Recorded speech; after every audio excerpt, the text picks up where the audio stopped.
Boa noite. Boa noite. Em votação simbólica e rápida, a Câmara aprova o projeto de lei sobre abuso de autoridade. E o presidente Jair Bolsonaro diz que vai ouvir ministros sobre possíveis vetos. O ministro do Supremo, Gilmar Mendes, suspende um processo da Lava Jato no Rio. O Exército libera armas de maior calibre para uso de cidadãos comuns. Especialistas criticam a proposta do Ministério da Educação para a alfabetização no país. O egípcio procurado pelo FBI no Brasil se apresenta à Polícia Federal e nega ligação com o terrorismo. A ONU denuncia como a Coreia do Norte driblou as sanções internacionais. A Noruega imita a Alemanha e também suspende o envio de dinheiro para a proteção da Amazônia. Veja agora no Jornal Nacional.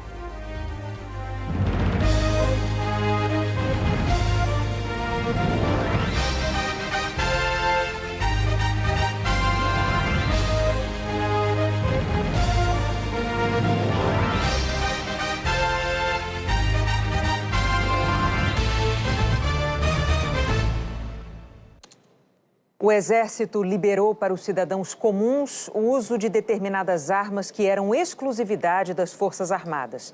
Elas são mais potentes e mais letais. A portaria do Comando do Exército está no Diário Oficial de hoje. Ela lista as armas e munições que só podem ser usadas por profissionais da área de segurança e as de uso permitido, que podem então ser compradas por qualquer pessoa que cumpra os requisitos legais para ter uma arma. E armas que já foram consideradas de uso restrito foram liberadas, como pistolas 9mm e a .40 e .45. A compra de um fuzil por uma pessoa comum continua proibida. Em maio, o Jornal Nacional mostrou que um decreto do presidente Jair Bolsonaro permitia que cidadãos tivessem um fuzil em casa. O decreto mudava a classificação do armamento, que passou a ser de uso permitido. Com a repercussão negativa, o presidente revogou esse e outros decretos. No lugar, enviou ao Congresso um projeto de lei e editou novos decretos. Um deles estabeleceu que cabe ao Exército definir quais armas podem ou não ser compradas por um cidadão. Daí a lista de hoje. O Instituto Sou da Paz diz que ela beneficia criminosos presos com armas mais potentes, que eram de uso restrito e, por isso, previam penas mais rigorosas, além de aumentar a letalidade da violência armada. De um lado, nós temos o aumento da potência permitida para uso comum, ou seja, as pessoas vão poder comprar armas com uma potência maior e acabar equiparando o poder que as polícias têm hoje no uso exclusivo de alguns calibres com uma arma que vai estar de fácil acesso a toda a população. Já o projeto de lei do presidente Jair Bolsonaro, enviado em junho para a Câmara, deve ser votado na semana que vem no plenário. O relator, deputado Alexandre Leite, do Democratas, fez várias mudanças. Retirou, por exemplo, o trecho que permitia a concessão do porte de armas a categorias profissionais por regulamento, ou seja, sem mudanças na lei. Críticos consideram que esse trecho abria uma brecha para que o Executivo sozinho definisse a lista de quem poderia andar armado. O relator disse que tentou chegar a um meio termo entre o Estatuto do Desarmamento e o que o governo propôs para flexibilizar a posse e o porte de armas, uma promessa de campanha de Jair Bolsonaro. O Congresso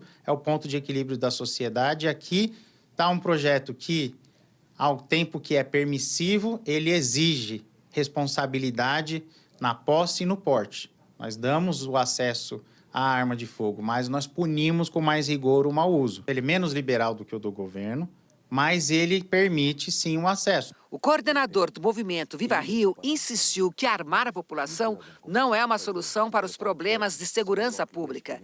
Disse que a proposta do relator pode abrir uma nova discussão sobre o tema. Retoma a reflexão sobre a necessidade de controle de armas e munição.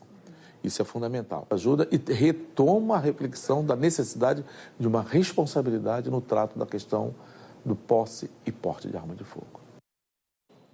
Sobre as críticas à lista de armas liberadas para o cidadão comum, o Exército declarou que a portaria foi publicada para adequar as normas de fiscalização de produtos controlados e que as reflexões sobre o conteúdo do decreto extrapolam as atribuições do Exército.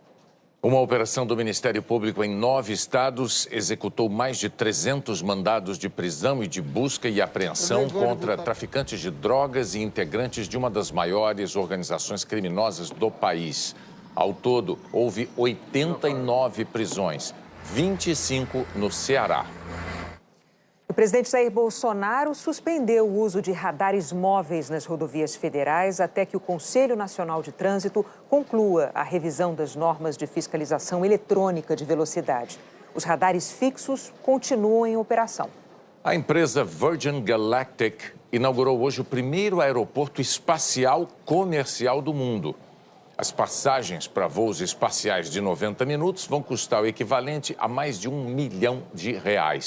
No futuro, o aeroporto espacial tem planos de servir de base de lançamento para foguetes comerciais no estado americano do Novo México. Um Airbus pousou num campo de milho na Rússia depois de bater em gaivotas. Um passageiro filmou o motor sugando uma ave segundos depois da decolagem, isso em Moscou. Os pilotos pousaram com os motores desligados e o trem de pouso recolhido. Das 233 pessoas a bordo, 74 ficaram feridas. A seguir, a Noruega imita a Alemanha. E também suspende o envio de dinheiro para a proteção da Amazônia.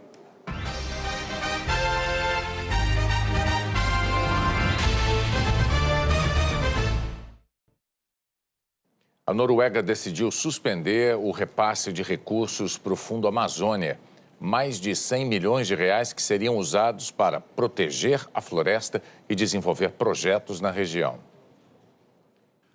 No dia 4 de julho, o Ministério do Meio Ambiente da Noruega se dizia preocupado com os relatos de desmatamento no Brasil e admitia a possibilidade de suspender o repasse. O governo norueguês se mostrou insatisfeito também com mudanças na estrutura de administração do Fundo Amazônia. O governo brasileiro extinguiu o Comitê Orientador do Fundo, criado para estabelecer critérios de aplicação do dinheiro na floresta amazônica, sem ouvir a Noruega. Hoje, o governo norueguês anunciou o congelamento do repasse de R$133 milhões que iriam para o fundo. Procurado pelo G1 e pela TV Globo, o governo da Noruega confirmou a entrevista do ministro. Em São Paulo, o ministro do Meio Ambiente, Ricardo Salles, disse que não se surpreendeu com a decisão da Noruega. O Fundo da Amazônia está em discussão, as regras do Fundo da Amazônia. Portanto, é natural que qualquer repasse aguarde o desfecho acerca de quais as regras aplicáveis. E essa é a realidade. Está suspenso, portanto, tem que aguardar o resultado para poder ver se vai ter a destinação. Na semana passada, o governo da Alemanha já havia anunciado a suspensão do financiamento de projetos na Amazônia. O corte pode chegar a R$155 milhões. Segundo a ministra do Meio Ambiente alemã, a política do governo Bolsonaro deixa dúvidas sobre engajamento no combate ao desmatamento. Ontem, o presidente Jair Bolsonaro disse para a chanceler alemã Angela Merkel usar o dinheiro em seu próprio território. Eu queria até mandar um recado para a senhora querida Angela Merkel, que suspendeu $80 milhões para a Amazônia. Pega essa grana e refloreste a Alemanha. Okay? Lá está precisando muito mais do que aqui. A embaixada alemã no Brasil reagiu e divulgou um vídeo na internet em que afirma que a Alemanha é um dos países da Europa que mais protegem suas áreas de mata, que as florestas alemãs cresceram mais de 1 milhão de hectares nas últimas 5 décadas e que elas cobrem 1/3 do seu território. Hoje, o presidente voltou a criticar a Alemanha e também a Noruega. A Noruega não é aquela que mata baleia no Polo lá em cima, no Polo Norte, não? Que explora petróleo também lá? Não tem nada, dá exemplo. Pega a grana e ajuda a Angela Merkel a reflorestar a Alemanha. A representante do Instituto Socioambiental lamenta que o governo brasileiro esteja tratando com desdém uma parceria de 10 anos com a Alemanha e a Noruega. Parceria que garante dinheiro, inclusive, para o IBAMA fiscalizar o desmatamento da floresta amazônica. Lamentavelmente é isso, um recurso que vem apoiando ações em que 10 anos contribuiu para toda a agenda de combate ao desmatamento, está estruturada na Amazônia, tende a acabar. De 2008 até agora, a Alemanha repassou mais de R$400 milhões para projetos de proteção florestal no Brasil. E a Noruega, R$3 bilhões e 100 milhões para o Fundo Amazônia. Hora da previsão do tempo para todo o país. Boa noite, Helena Marques. Boa noite, Renata. Boa noite, Bonner. Boa noite a todos. Olha, amanhã tem alerta de temporal na região norte, pegando parte do Amazonas. Também aqui, olha, o noroeste do Pará e Roraima. Já nessas áreas aqui em amarelo, previsão de pancadas de chuva mais isoladas. E no nordeste, chuva volumosa no litoral sul da Bahia, nessa área que a gente vê aqui em laranja, uma região onde já teve chuva e vento forte hoje. E aqui no Recôncavo Baiano, também no litoral de Alagoas e de Pernambuco, previsão de chuva com intensidade moderada e ventania também.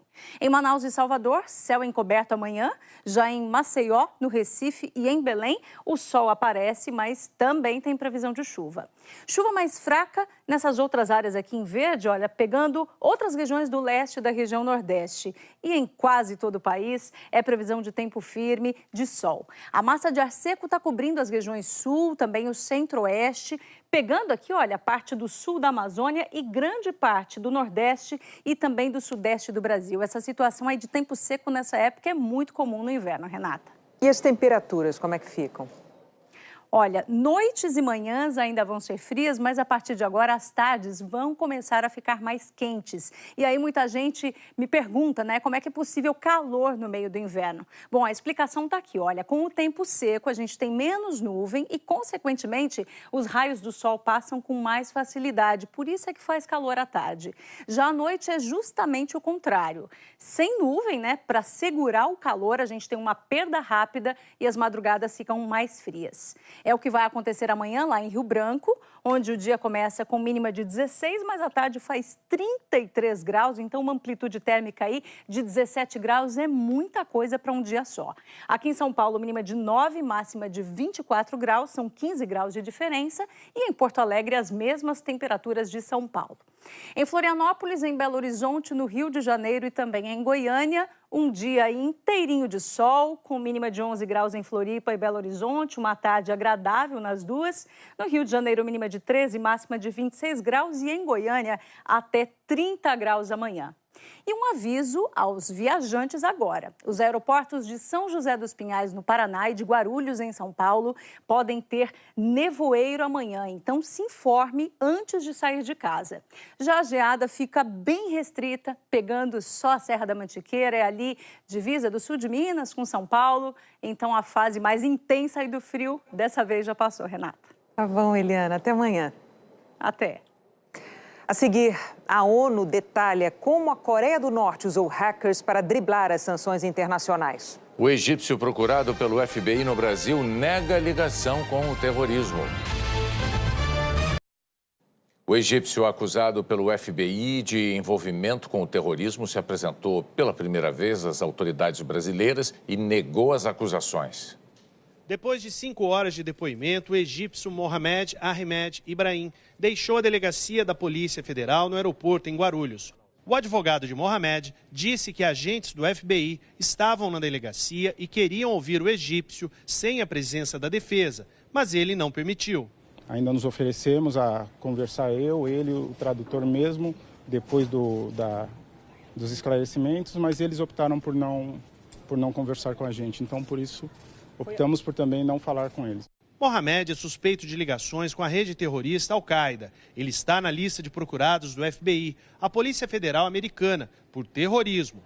Sobre Mohamed ser condenado no Egito, o advogado dele afirmou que esse documento emitido pelo governo egípcio comprovaria que Mohamed não responde a nenhum processo criminal por lá. Mohamed disse que já teve um pedido de refúgio negado pelo governo brasileiro. Nesta semana, entrou com recurso e hoje, último dia do prazo para recorrer, protocolou mais documentos. À Polícia Federal, ele disse que escolheu o Brasil por considerar que aqui estaria seguro. Mohamed mora aqui desde o ano passado e é casado com uma brasileira. Com a ajuda de um tradutor, ele se defendeu das acusações. Ele é inocente, ele não deve nada a ninguém. Ele entregou o laptop, celular, tudo que eles pediram, solicitaram, entregou tudo para mostrar para eles. Podem fuçar toda a minha vida, toda a vida dele, que ele é totalmente inocente e não tem nada, não tem nenhuma prova. O governo israelense decidiu proibir a visita de 2 parlamentares do Partido Democrata dos Estados Unidos, pouco depois de o presidente Donald Trump pedir a Israel para não recebê-las. Rashida Tlaib e Ilhan Omar são as duas primeiras muçulmanas eleitas para o Congresso americano. Integram a ala do Partido Democrata que critica a política israelense para os palestinos. Recentemente, Trump atacou as duas. Hoje, chegou a dizer que elas são uma desgraça. Inicialmente, Israel tinha permitido a visita, mas numa atitude sem precedentes, o primeiro-ministro Benjamin Netanyahu resolveu barrá-las depois da pressão de Donald Trump. Um relatório confidencial da ONU afirma que a Coreia do Norte criou uma rede sofisticada de ataques cibernéticos para roubar dinheiro e financiar a construção de armas de destruição em massa. 2 bilhões de dólares, mais de 8 bilhões de reais. É o tamanho da fortuna que, segundo um relatório sigiloso preparado para o Conselho de Segurança da ONU, a Coreia do Norte roubou em 2 anos, a partir de redes criminosas de computadores. Especialistas independentes afirmam que o governo de Pyongyang fez pelo menos 35 ataques cibernéticos em 17 países. Ataques a instituições financeiras e mercados que negociam criptomoedas, um dinheiro virtual que não é regulamentado por bancos e funciona com transações criptografadas. Dessa forma, o país teria conseguido driblar as sanções econômicas internacionais que estrangulam a economia e o programa nuclear norte-coreano. A maior parte dos ataques foi contra alvos na Coreia do Sul, mas também houve ataques na Índia, em Bangladesh, no Chile e em outros 13 países. As agências de notícias Reuters e Associated Press tiveram acesso a trechos do relatório. O documento está disponível apenas aos atuais 15 integrantes do Conselho de Segurança da ONU, do qual o Brasil não faz parte. Nossa reportagem conversou com representantes de 6 desses países e todos confirmaram a existência do relatório. O Conselho de Segurança da ONU impõe sanções à Coreia do Norte desde 2006. Elas proíbem o país de exportar carvão, chumbo, ferro, tecidos e frutos do mar e estabelecem limites para a importação de petróleo e derivados. Mas os Estados Unidos e outros 25 países afirmaram que os norte-coreanos não estão respeitando estes limites. O presidente Donald Trump não quer abrir mão das sanções, mas insiste em manter uma relação cordial com o ditador Kim Jong-un. Trump afirmou que mesmo os recentes testes de mísseis de curto alcance norte-coreanos não vão prejudicar as negociações. Eles já se encontraram 3 vezes e a próxima reunião não tem data marcada. A seguir, aprovado em votação simbólica o projeto de lei que prevê prisão para integrantes dos 3 poderes. O ministro do Supremo, Gilmar Mendes, suspende um processo da Lava Jato no Rio.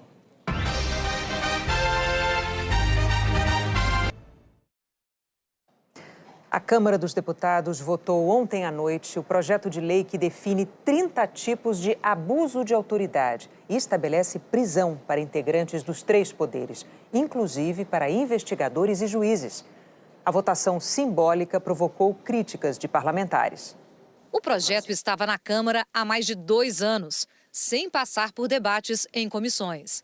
Já tinha sido aprovado no Senado em 2017, mas ontem teve uma rápida tramitação. Os deputados colocaram urgência de votação e aprovaram a proposta que prevê que integrantes do Executivo, Legislativo, Judiciário e Ministério Público podem ser punidos com prisão em cerca de 30 situações consideradas abusivas.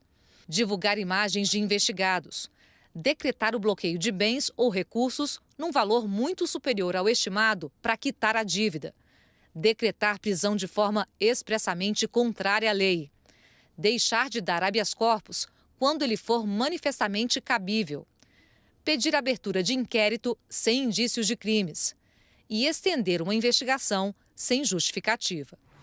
De acordo com o texto, nos casos de abuso de autoridade, cabe ao Ministério Público entrar com ação na Justiça. Ou seja, o MP mantém a prerrogativa de oferecer a denúncia, como prevê a Constituição. Mas a vítima pode recorrer à Justiça nos casos em que o MP não agir. Tem até 6 meses depois de esgotado o prazo para entrar com queixa. E neste caso, a nova lei não muda o que já está em vigor. A atual Lei do Abuso, de 1965, também autoriza que a vítima entre com ação quando o MP não faz a denúncia. O texto diz que a divergência na interpretação de lei ou na avaliação de fatos e provas, o chamado crime de hermenêutica, não configura por si só abuso de autoridade. Durante a votação, deputados defenderam que é importante impor limites e punições para o abuso de autoridade e defenderam a proposta. Ninguém está propondo de maneira nenhuma que o abuso de autoridade que está para ser votado se transforme em um instrumento de impedimento ao funcionamento de qualquer instituição pública. Mas é preciso que haja o comedimento e que seja também considerada a parte mais fraca. Outros deputados argumentaram que algumas das condutas tipificadas agora como crimes poderão limitar ações necessárias nas investigações. E os parlamentares mais ligados à segurança queriam adiar a votação para discutir melhor artigos específicos, como que proíbe o uso de algemas em presos que não representem ameaça ou risco de fuga. Fica inviável para qualquer policial, Polícia Federal, Polícia Rodoviária Federal, Polícia Militar, Polícia Civil, exercer suas atividades com esse artigo 17 que proíbe, desta forma, o uso de algema. É algo que vai inviabilizar por completo o exercício dos profissionais da área da segurança no país. Apenas PSL, Novo, Cidadania e PV orientaram os deputados a votar contra a proposta. Podemos, PSDB e PSB liberaram as bancadas. 11 partidos encaminharam voto a favor, incluindo os que apoiam o governo, legendas do chamado Centrão e também da oposição. O PSL, partido do presidente Bolsonaro, se dividiu no plenário. Mas a votação foi simbólica, sem contagem de votos no painel eletrônico. Por isso, não foi possível saber como votou cada parlamentar. Segundo o regimento interno da Câmara, as votações nominais, apontando os votos dos deputados, podem ser feitas se forem pedidas assim que terminar a votação simbólica. E é preciso ter o apoio de 31 deputados. Deputados reclamaram que havia um número suficiente para isso. O presidente da Câmara afirmou que não houve esse apoio para a votação nominal. Por isso, ela não ocorreu. Não tem nominal, não tinha 31. Pode pegar o vídeo. Na hora que eu cantei, não tinha 31 braços levantados. Peguem o vídeo e olhem. Eu estou aqui em cima, estou olhando. Se tivesse, eu teria dado a votação nominal. Rodrigo Maia disse que não acredita que o projeto será questionado na Justiça. Ele defendeu o texto aprovado. É um texto que atinge de forma democrática a todos aqueles que, revestidos de um cargo público, podem cometer algum crime de abuso de autoridade. Que não é uma matéria estranha, que não é uma matéria que veio direto para cá, porque o que nós deveríamos estar votando era o texto da Câmara, mas que, de fato, restrito apenas a juízes e promotores e aparecer alguma revanche de alguém contra outro poder. E não é isso que nós queremos. Nós queremos que exista uma lei que todos aqueles, inclusive o presidente da Câmara, como colocou o deputado Hildo Rocha, se extrapolar as suas funções públicas, que responda por isso também. Mas o líder do Cidadania chamou a atenção para o fato de que os atos previstos como abuso não são de competência dos políticos, que na prática vão ficar livres dessas punições. Por mais que tenha no texto que ele se aplica a todas as autoridades, está muito claro também no texto de que nenhuma das penalidades, por exemplo, se aplica aos parlamentares. Não tem nenhuma. Nós não temos poder para infringir essa lei.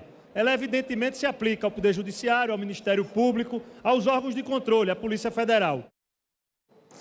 5 deputados do Partido Novo pediram ao Supremo Tribunal Federal que determine uma nova votação na Câmara desse projeto de abuso de autoridade. A legenda argumenta que houve ilegalidade porque os deputados foram impedidos de realizar a votação nominal. Durante o dia, juízes, investigadores e a Polícia Federal manifestaram receio com alguns pontos da lei de abuso de autoridade. O presidente Bolsonaro disse que vai ouvir ministros antes de decidir sobre possíveis vetos. A Associação dos Delegados da Polícia Federal disse que o projeto pode gerar intimidação. Ele veio para coagir o trabalho de investigação. principalmente das polícias, da Polícia Judiciária. Visam a dar medo, né, para que seja exercido o efetivo trabalho de autonomia que o delegado de Polícia Federal deve ter na sua investigação. A Associação Nacional dos Membros do Ministério Público disse que há insegurança jurídica em vários pontos. Entre eles, o artigo 30, que diz que é abuso de autoridade começar investigações no âmbito do MP sem fundamentação. Investigações preliminares, conhecidas no Ministério Público como notícias de fato, poderiam ser consideradas crime, segundo o vice-presidente da associação. A nossa atuação é fazer avaliação de inquéritos, de provas, de elementos que venham a suportar elementos de convicção para uma ação criminal.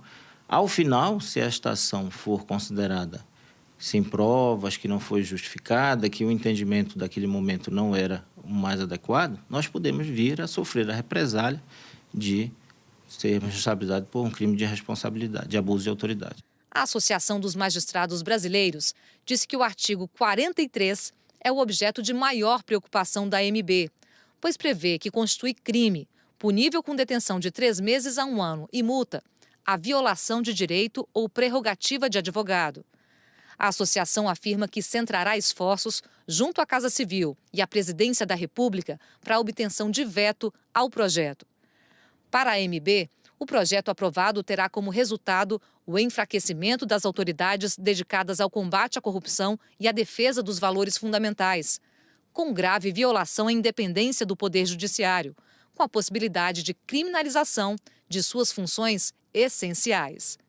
A Frente Associação da Magistratura e do Ministério Público disse que o projeto contém uma série de falhas e impropriedades que inibem a atuação do Ministério Público, do Poder Judiciário e das forças de segurança, prejudicando o desenvolvimento de investigações e processos em todo o país e contribuindo, assim, para o avanço da impunidade.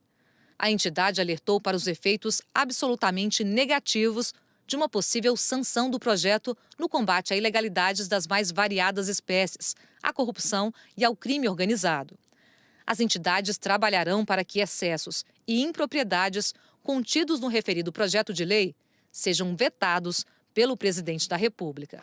O presidente do Instituto Não Aceito Corrupção criticou o artigo do projeto que diz que é abuso de autoridade estender investigações indevidamente. Segundo o artigo 31, se você estender indevidamente estas investigações, pratica-se crime. Quem vai dizer o que é indevidamente? Isso é um conceito fluido, aberto, que dá margem a abusos.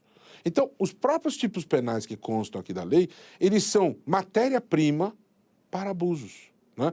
O próprio projeto, da maneira como está aprovado, eu ouso afirmar, óbvio que existe a prerrogativa do Poder Legislativo, mas ele tem tons tão exagerados e impróprios do ponto de vista técnico, que é um exercício, a meu ver, abusivo, né? Porque não está visando o bem comum, mas a blindagem daqueles que são alcançados pelas investigações. O presidente do Superior Tribunal de Justiça, João Otávio de Noronha, disse que não tem receio dos efeitos do projeto. Tem que dizer que não tem nada a temer. Nós, juízes, não temos que nos intimidar com nada. Nós, juízes, temos que estar blindados das intimações. Nós temos que garantir a aplicação do direito. Nós temos que garantir e assegurar o cumprimento da ordem jurídica. Esse é o nosso papel. O ministro do Supremo Tribunal Federal, Gilmar Mendes, defendeu o projeto. Quem exerce poder tem dever de abusar, e para isso precisa haver um remédio desse tipo. A reclamação normalmente é geral, por quê? Porque inexistia nos últimos tempos qualquer freio, né? Agora, de novo, é aquela discussão que a gente sempre trava sobre o Estado de Direito. O Estado de Direito é aquele que ninguém é soberano. É fundamental ter essa visão, né, então, na medida em que alguém está se achando soberano e acima de tudo, isso já não é Estado de Direito. O ministro da Justiça e Segurança Pública, Sérgio Moro, disse pela manhã, em nota, que ninguém é a favor de abusos, mas o projeto precisa ser bem analisado para verificar se não pode prejudicar a ação regular de juízes, procuradores e policiais. O exame ainda será feito com o cuidado e o respeito necessários ao Congresso. O presidente Jair Bolsonaro disse que vai analisar se vai vetar ou sancionar o projeto. Nós vamos ouvir os ministros, como é de praxe, E de acordo com a orientação, né, deles, a gente toma uma decisão. Mas a opinião do senhor, presidente? Não.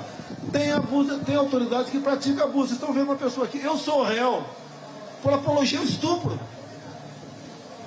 Alguém me viu alguma vez falando que deve estuprar alguém no Brasil?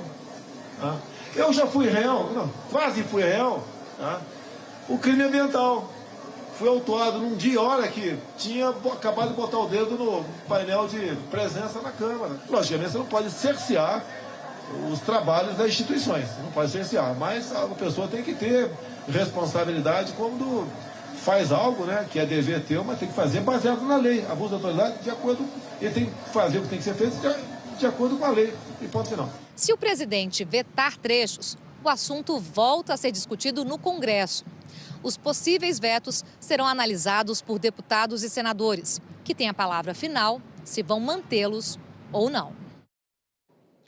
Em nota divulgada agora à noite, a Força Tarefa da Lava Jato no Paraná afirma que o projeto põe em risco quem prende, quem deixa de soltar, quem acusa e quem bloqueia bens, especialmente quando o caso envolve interesses poderosos.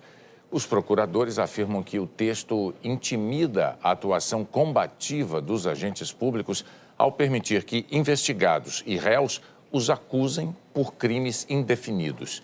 Segundo a Força Tarefa, isso enfraquece a independência das instituições e o combate à corrupção e à criminalidade. A seguir, especialistas criticam a proposta do Ministério da Educação para a alfabetização. Bate recorde histórico, número de brasileiros sem emprego há 2 anos ou mais.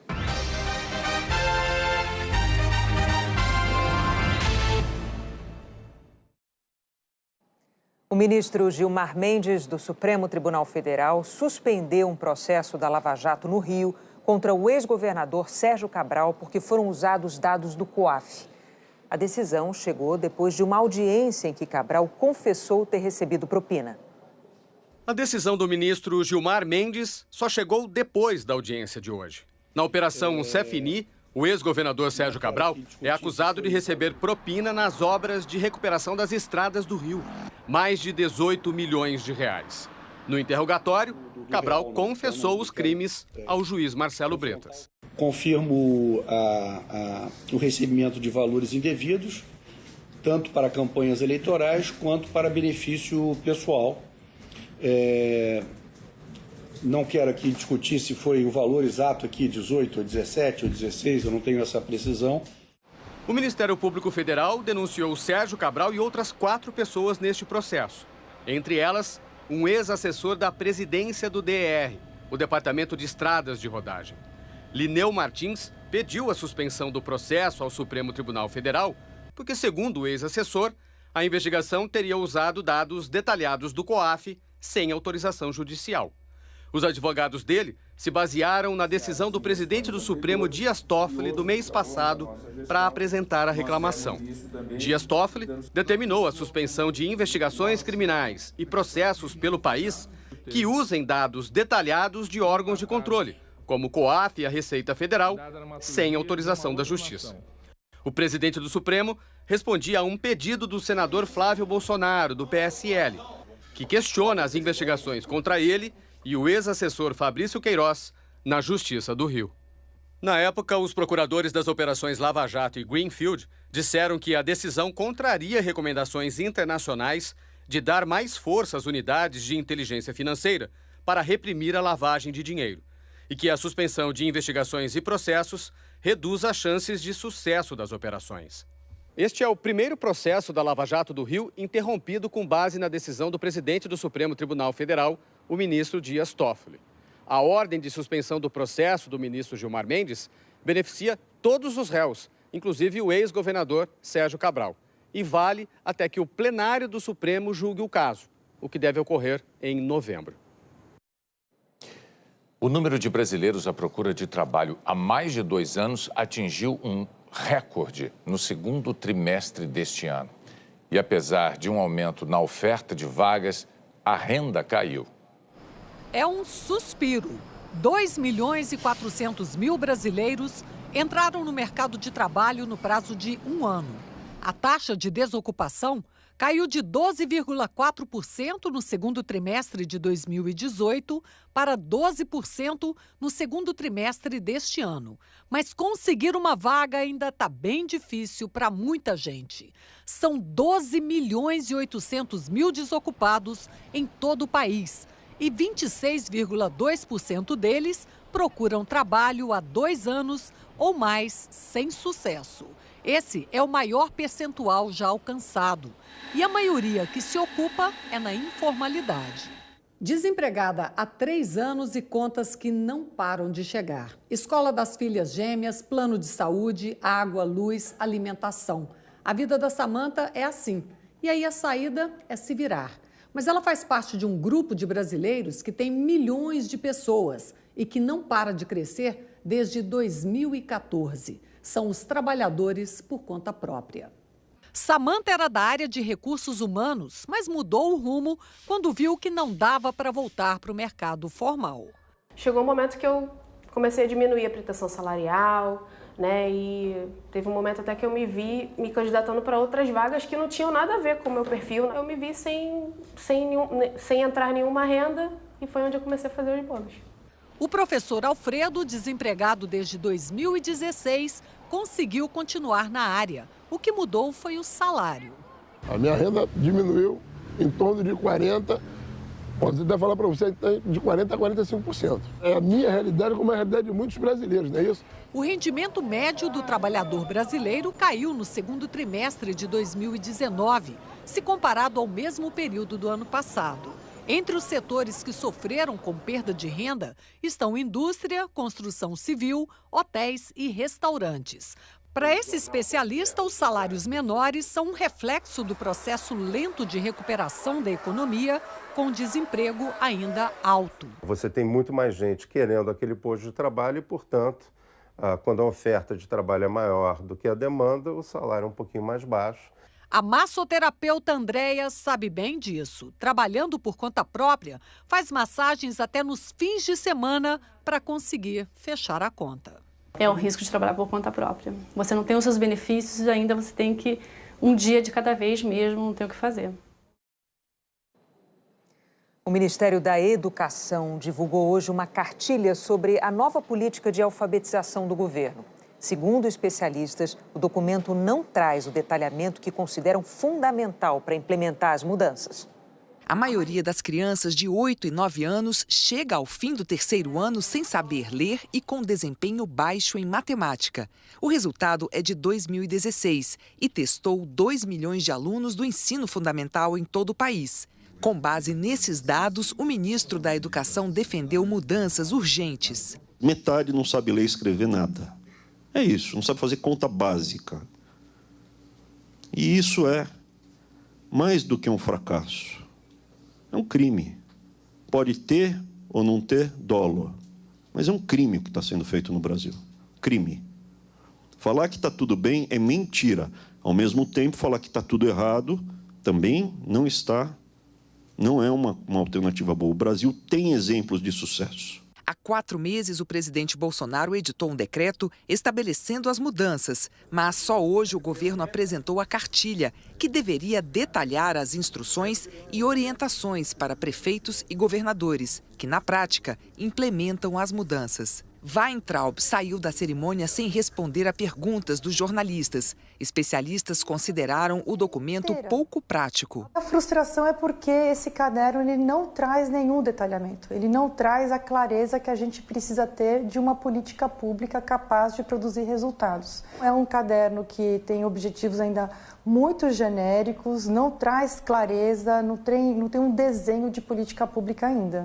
Nas 56 páginas, a cartilha dá ênfase, por exemplo, ao método fônico, que privilegia o som das letras no aprendizado e afirma que a alfabetização no Brasil deverá basear-se em resultados, evidências científicas. Segundo essa outra especialista, mais importante é que os professores tenham segurança sobre o método a ser aplicado. Eu sempre digo que método bom é aquele que o professor sabe utilizar. O que quer dizer que, independentemente da abordagem que a gente selecione, é fundamental trabalhar com esse professor, dar uma formação sólida para esse professor dentro das redes, uma formação continuada em serviço para que ele alfabetize bem. Só a partir de agora é que um grupo de especialistas criado pelo MEC começa a definir o que vai mudar na prática e elaborar um guia para os professores em sala de aula. Mas, de acordo com o Ministério, ainda não há prazo para essa mudança na alfabetização. Entre tantas e tantas instituições apoiadas pelo Criança Esperança em todo o Brasil, o Lar Assistencial Maria de Nazaré oferece aulas de esporte e de música para jovens, como o Rodrigo. No começo, minha mãe me matriculou aqui, eu não gostava. Aí tinha meu professor que ele falava, não, tenta. Assim como na vida, tudo no começo é difícil, para mim não desistir. Eu fui fazendo aula de luta, passou um tempo, fui graduando. Hoje eu já sou faixa roxa e estou lutando até hoje. No violão também eu toco.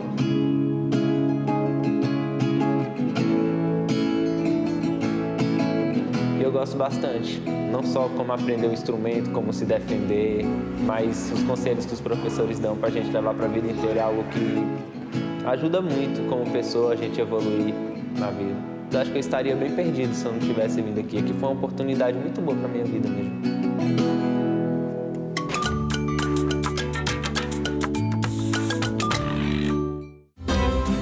Para doar R$ 7,00, ligue 0500 2019 007. Para doar R$ 20,00, ligue 0500 2019 020.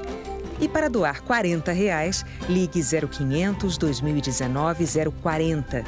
Para garantir a doação, é preciso ouvir a mensagem até o fim. Para doar outros valores, entre no nosso site, clique na marca Criança Esperança. O Jornal da Globo é depois de Lady Night. Boa noite. Uma boa noite para você. Até amanhã.